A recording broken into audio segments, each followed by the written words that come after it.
Okay, this is video number 35, and we're going to talk about waves and the relationship they have with harmonic oscillators.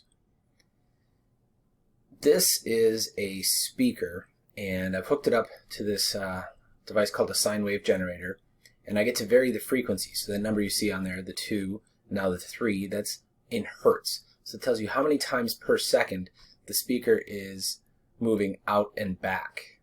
And you can see the motion really clearly, but when it gets up fast enough, you can't really detect it. Both the camera and your eye are going to have difficulty seeing something that's happening more than about 30 times per second. So we get up to 53, and if you were here in person looking at it, it would look blurry.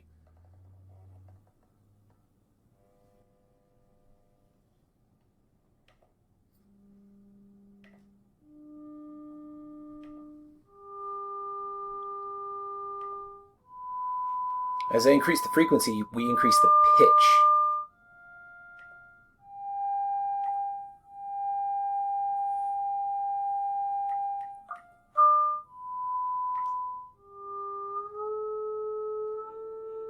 Exactly 440 hertz for my musicians out there. We'll take it to exactly 256 for you also. What note is that?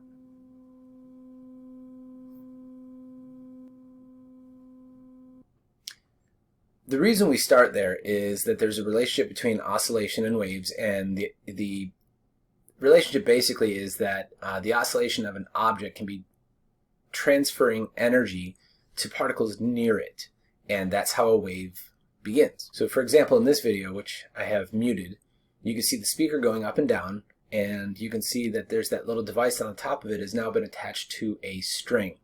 So the oscillator moves, and where the string is attached, the oscillator moves the string also. But the string then pulls up and down on the string sections next to it. So the oscillator is driving the string molecule by molecule, the entire length of the string. No part of the string is actually moving away from the speaker, but something is, and that something is energy transferring through this material. And then this video is also muted. It got really loud. My neighbors complained. But as I increase the frequency in this lab setup, I get different patterns. So you can see the little patterns, sections where the string is not moving and sections where it's moving a lot. And then as I increase the frequency, it changes where those places are and how big they are. And so in this video, we're going to see why that happens. Okay. A wave is defined here as a transmission of energy from one point in space to another point in space without a net transfer of matter.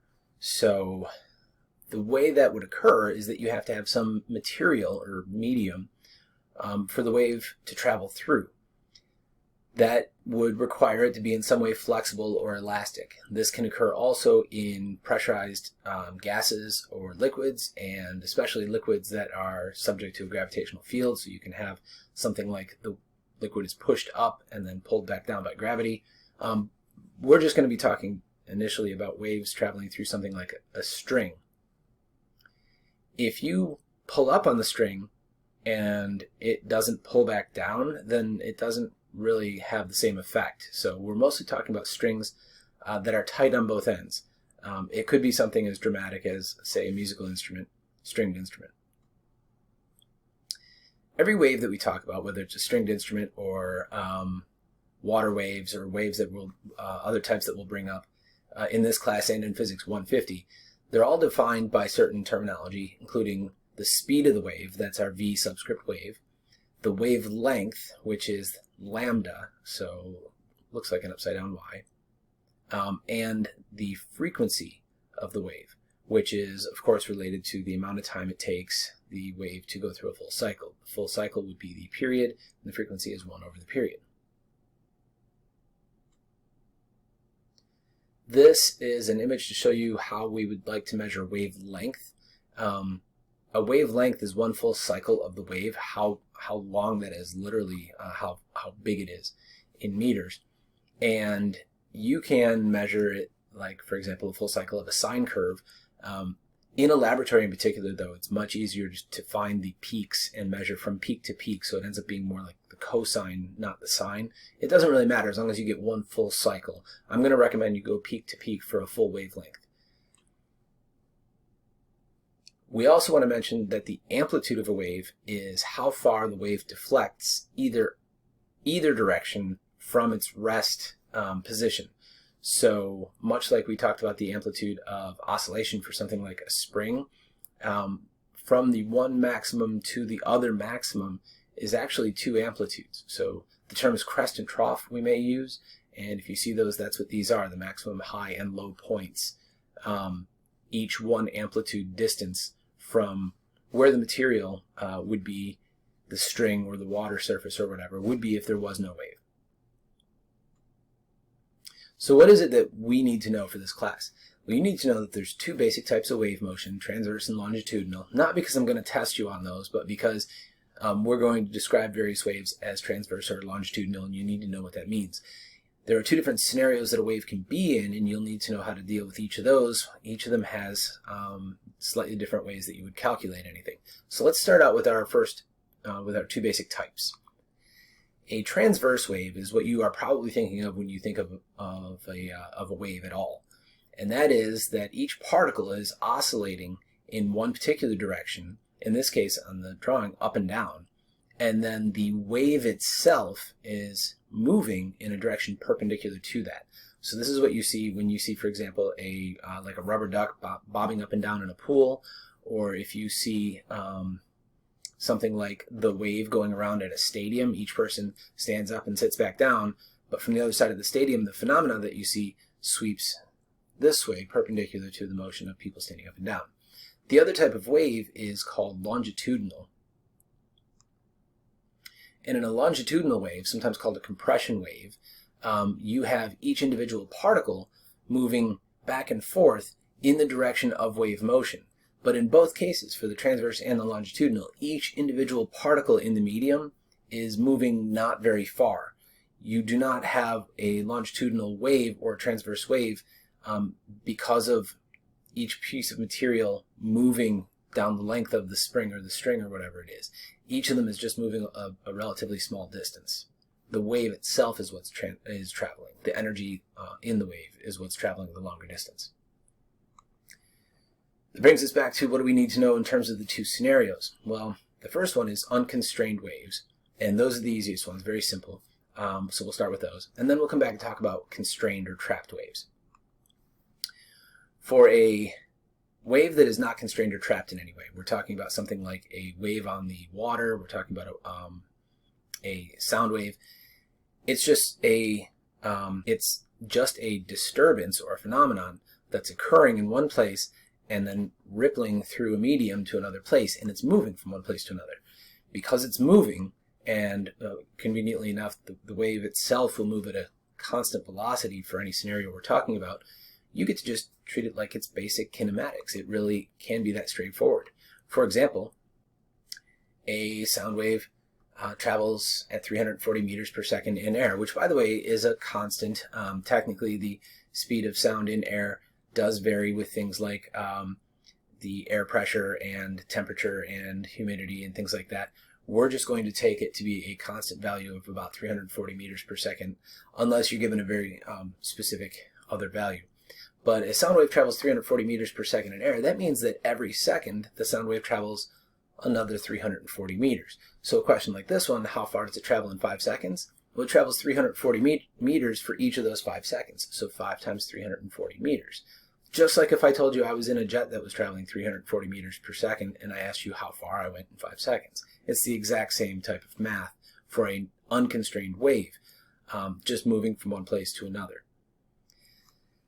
The speed of sound is much faster in water than it is in air, so we get this question. If a sound wave can travel 7,420 meters in 5 seconds, what's the speed of sound in water?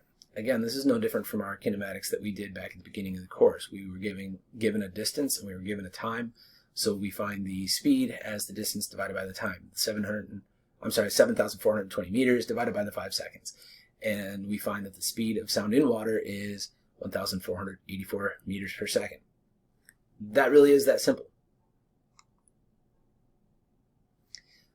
The one thing that we'll introduce that would change it at all for the kinematics is a little bit of the terminology that we'll use. So because the speed of the wave is the distance it travels divided by the time it takes to travel it, we can introduce a couple different terms. We can say the distance that a wave travels in one period is one wavelength. So the speed of a wave is its wavelength divided by its period. And we also know that 1 over the period is the frequency. So frequently we will write the speed of a wave as the wavelength times the frequency. And that is a given equation on our equation sheet now in the Canvas files.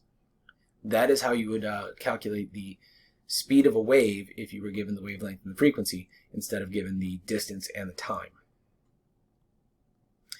Taking us back to the constrained waves, we'll need to talk about what it even means to have a wave that's constrained or trapped, and then what is it that you would need to be able to do with that. Before we get to how waves behave when they're constrained, I'd like to point out why they behave the way they do when they're constrained, is that waves, whether constrained or free, can interfere with one another. What that means is sometimes a wave will pass through the same space as another wave. It's important to note that two waves that are in the same place at the same time do not affect one another's motion. They will pass right through each other as though nothing has happened. But in the moment they're in the same place at the same time, the effect is added together. So you see these two pulses moving toward each other create a taller pulse in the moment that they are in the same place at the same time. But you also see, I guess it's not as obvious in this animation because you can't really tell whether they're bouncing off each other. It's more obvious when one of them is bigger than the other. It's really clear then that they just pass right through each other. They don't impact each other other than that brief moment when they're in the same place at the same time. I do want to point out this is constructive interference, and you can get the opposite effect if you have a crest and a trough moving toward one another. When they get to be in the same place at the same time, they add together also, but one of them is a positive height and one of them is a negative height. So briefly you get that moment where they have zero height there, or at least lesser height. In OpenStax, they show you the addition of these waves for constructive interference and destructive interference like this. It's a little bit more laid out how they're adding together. Wave 1 plus wave 2 equals the result below. But I think the animation is very helpful for understanding what that actually looks like when it occurs. When a wave is constrained, meaning it has a limit to where it can go, it will have the possibility of forming a standing wave, and we definitely want to talk about standing waves. A standing wave is one where two waves are superimposed on one another to produce a waveform that varies up and down. The amplitude changes, but it doesn't appear to be moving in the direction of wave motion. It doesn't appear to propagate and go anywhere. Let me show you what that looks like. If we had this blue wave and this green wave passing through each other, they were both in the same place at the same time, you would not see the blue wave and you would not see the green wave. What you would see is the red wave that is the result of the two of them added together. So the blue wave plus the green wave gives us that red wave. Notice how you can see the green wave moving to the right. Notice how you can see the blue wave moving to the left. The red wave is not appearing to move to the left or the right. It appears to be staying in the same place in terms of wave motion. It's just oscillating up and down with its amplitude. That's called a standing wave. The reason a standing wave is especially interesting for a wave that is trapped is because what you can have is a wave pulse, like we have right here, that goes down through its medium and reaches a barrier, a boundary of some sort, and reflects back. And depending on whether the end is fixed or not, we'll assume it is for our purposes, that could invert this wave reflection. What gets really interesting is when the wave reflection then interferes with the next incoming piece of the wave, which would look like this.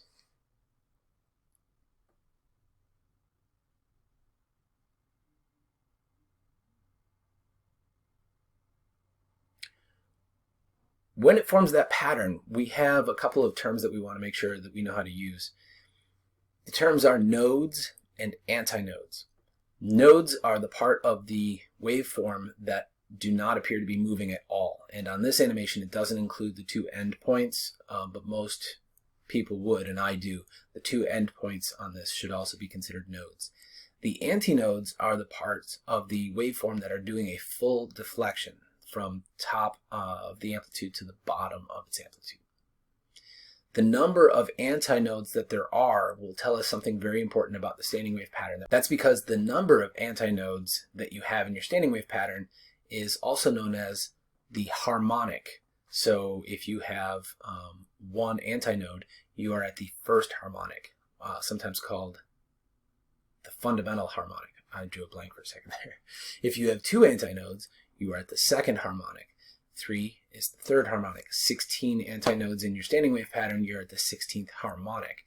And as the equation here says, the frequency for each harmonic is an exact multiple of the fundamental frequency.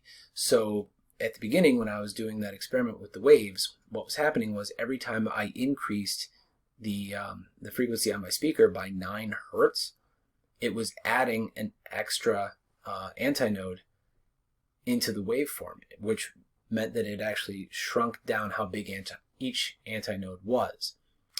This will make a lot more sense when we get to an example problem in the follow-up video. I do want to point out that what will happen though, like it says in the other equation here, you'll have a string length or other container, but we're going to be talking about standing waves on a string for this. A string of a particular length, for example, let's say you have a guitar and you have a single string, you broke off all the other strings on your guitar. It just has the single string length, it's pinched on both ends and it's very tight, and when you pluck it, it makes this sound. So if you have a specific given string and it has a given length and it's not changing from one part of the question to the next, then how many antinodes you are able to fit on it, just like in my lab experiment, is a function of what the frequency is that you are using to put the wave on this string in the first place. So the equation looks like this, but the patterns actually look like this. Each one of these, my students usually call them like hump shapes. Each one of these shapes is a half wavelength standing wave. So the top row is what it looks like when you're just looking at it, and it's probably what it'll look like if you're asked about this on a question on a test or homework or anything like that. The bottom ones are what's actually happening. So for example, you get the one on the far left. The string is not both on top and on bottom at the same time. The animation shows you that the string is going from on top to on bottom, and it's forming this sort of jump rope pattern. But if it happens fast enough, what it looks like is that pattern on top in black. That's a 1/2 wavelength standing wave. If you increase the frequency that you are putting into the string, then you get the second pattern from the left here, which is doing what it's showing you on the bottom. At any given moment, the string is either on top or on bottom, not both, but it looks like that pattern in black on top, where you see those two shapes, those two humps. If you increase the frequency even more, a third multiple of whatever your fundamental frequency was, you get that third pattern. And then the fourth pattern is 4 times the frequency. Notice as we move across from left to right, it actually is moving faster and faster up and down at a greater frequency.